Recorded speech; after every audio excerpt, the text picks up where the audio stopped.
6-figure grid reference. Okay.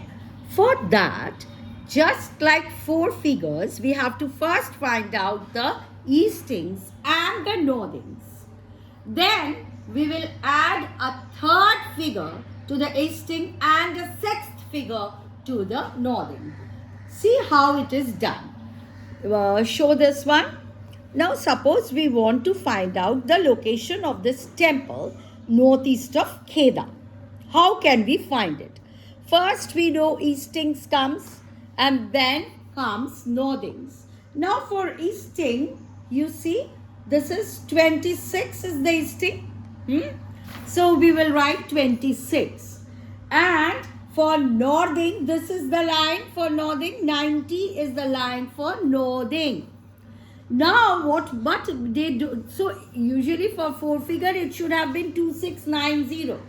But for 6 figure, this is not the case. What you have to find out is, you have to divide this part, this grid, into 10 equal portions. See, 1, 2, 3, 4, like that. And then you have to see in which part exactly this is located. If you can go up, see, this is the 5th part. So for 2, so easting should be 2, 6 and 5. And for northing, see which part should it be? This one. So 9, 0 and 2. So the answer will be, the exact location of the place is in 265902. Understood? You could understand? So these pinpoint locations have a much greater accuracy. That's why it's done.